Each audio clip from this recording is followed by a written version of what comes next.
نحمده ونصلي على رسوله الكريم اما بعد فاعوذ بالله من الشیطان الرجیم بسم اللہ الرحمن الرحیم۔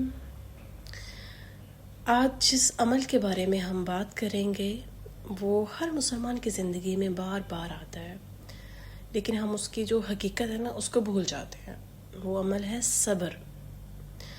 آج ہم اپنے آپ سے ایک سوال کرتے ہیں کہ میں واقعی صبر کرنے والی مسلمان ہوں، یا معمولی سی آزمائش آتی ہی جاتی ہے اور اللہ سے شکوے کرنا شروع کر دیتی ہوں۔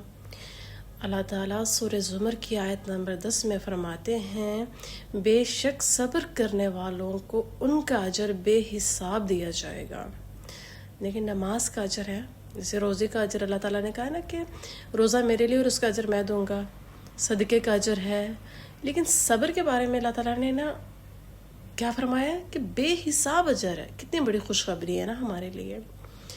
تو دیکھتے ہیں کہ صبر ہے کیا۔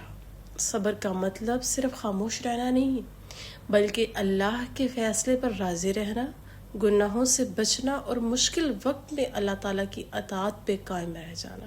کن اوقات پہ؟ جب رزق کم ہو جائے، جب بیماری آ جائے، جب لوگ آپ کو تکلیف دیں، جب دعائیں دیر سے قبول ہوں، تب بھی اللہ پر بھروسہ رکھنا، یہ اصل صبر ہے۔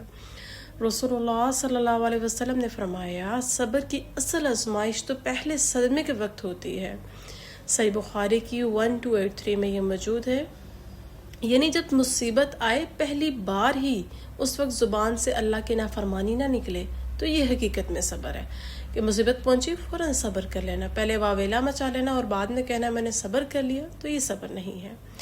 ایک اور حدیث میں ہمیں ملتا ہے، نبی کریم صلی اللہ علیہ وسلم نے فرمایا، مومن کا معاملہ بڑا ہی عجیب ہے، اس کا ہر حال اس کے لیے بہتر ہے۔ اگر اسے خوشی ملے تو شکر ادا کرتا ہے، اور اگر مصیبت آئے تو صبر کرتا ہے، اور یہ دونوں چیزیں اس کے لیے خیر ہیں۔ صحیح مسلم میں 2999 پہ یہ حدیث موجود ہے۔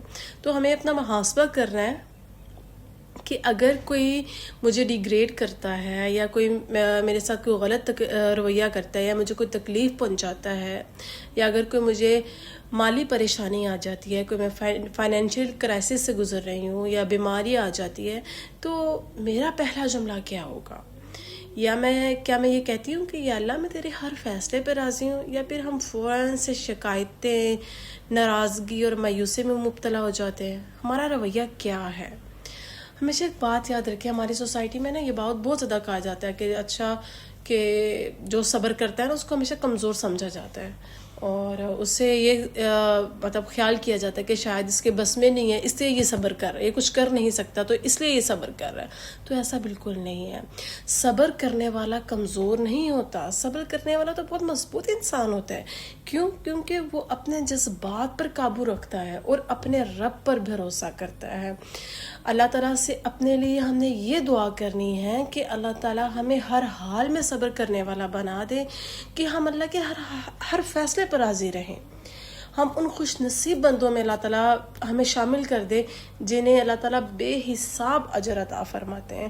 تو ہمارے کرنے والے کام یہ کہ جیسے ہمیں کوئی تکلیف پہنچتی ہے، جیسے آپ دیکھیں نا کہ ہمارے ارد گرد بھی بہت سارے لوگ ایسے موجود ہوتے ہیں جن کے ساتھ کوئی فیملی میٹر چل رہا ہوتا ہے، یا کوئی فائنینشلی کوئی بھی کرائسس سے گزر رہے ہوتے ہیں، تو وہ لوگوں کے سامنے بیٹھ کے ہزار گلے شکوے کر دیتے ہیں، تمہیں پتہ یہ ہو گیا، فلاں نے مجھے یہ کہہ دیا، اس کا رویہ میرے ساتھ یہ تھا، غلط تھا، مطلب گلے شکوے کر دیے۔ پھر اگر کوئی فائنینشیل کرائسس آ گئے تو ہمیشہ لوگوں کو ہی ان چیزوں کا قصوروار بناتے رہنا، وہ اس نے ایسا کر دیا، اگر وہ ایسا نہ کرتا میرے ساتھ تو ایسا نہیں ہونا تھا۔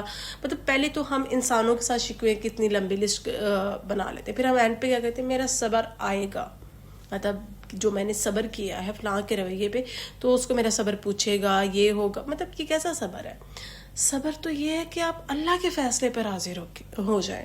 اگر کسی نے آپ کو تکلیف پہنچائی ہے، اس پہ خاموش رہ کے یہ کہہ دینا کہ یا اللہ میں تیرے ہر فیصلے پر راضی ہوں، اس نے جو میرے ساتھ غلط کیا وہ اس کا ظرف تھا نا، تو آپ اپنا ظرف دکھائیں، بد دعائیں دے کے نہیں۔ اس کے لیے اگر آپ کچھ اچھا نہیں کر سکتے تو برا بھی مت کریں، اس کے لیے کوئی نیگیٹو مت سوچیں، کوئی بات نہیں، اس نے آپ کے ساتھ برا کیا، غلط کیا، آپ کو تکلیف پہنچائی، وہ اس کا ظرف تھا، وہ اس کا عمل تھا۔ آگے آپ کا کرنے والا کام یہ ہے کہ آپ نے اگر خاموشی خاموش رہنا ہے تو اس پہ صبر کرنا ہے، اللہ کے فیصلے پر راضی رہ کے، یہ بہت زیادہ ضروری ہے. کیونکہ میں اکثر خواتین کو دیکھتی ہوں تو وہ یہ کہتے ہیں کہ میں بڑا صبر کرتی ہیں، میں بہت صبر کرنے والی ہوں، تو وہ گلے شکوے بھی کر رہی ہوتی ہیں، خاوند کے گلے شکوے کریں گی، اپنے ساس کے گلے شکوے کریں گی، ان کے دیکھیں غیبت کر رہے ہیں نا اپنے شوہر کی، اپنے سسرال والوں کی، ان سب کی، پھر آپ کہتے ہیں جی ہم صبر کر رہے ہیں. تو صبر ایکچوئل میں یہ ہے کہ آپ اللہ کے فیصلے پر راضی رہ جائیں. ہاں اگر کوئی آپ پہ ظلم کرتا ہے اس پہ صبر کر رہی ہیں تو وہ ایک الگ معاملہ آ جاتا ہے. تو اللہ کے فیصلوں پر راضی رہیں، اللہ کی رضا کے لیے، ہے نا، رضیت باللہ، کہ اللہ میں تیرے لیے راضی ہوں، میں تیرے ہر فیصلے پر راضی ہوں. تو پھر دیکھیں کتنا خوبصورت اجر ہے، بے حساب، انلمیٹڈ، کوئی لمٹ ہی نہیں ہے، اتنا اجر ہے. تو اگر آپ سب چاہتے ہیں کہ یہ خوشخبری ہم سب کو مل جائے تو ہم نے اللہ کے لیے صبر کرنا، لوگوں کے لیے نہیں کرنا، اللہ کے لیے صبر کرنا ہے، اللہ کی رضا کے لیے، اس کے فیصلے پہ راضی رہنا ہے.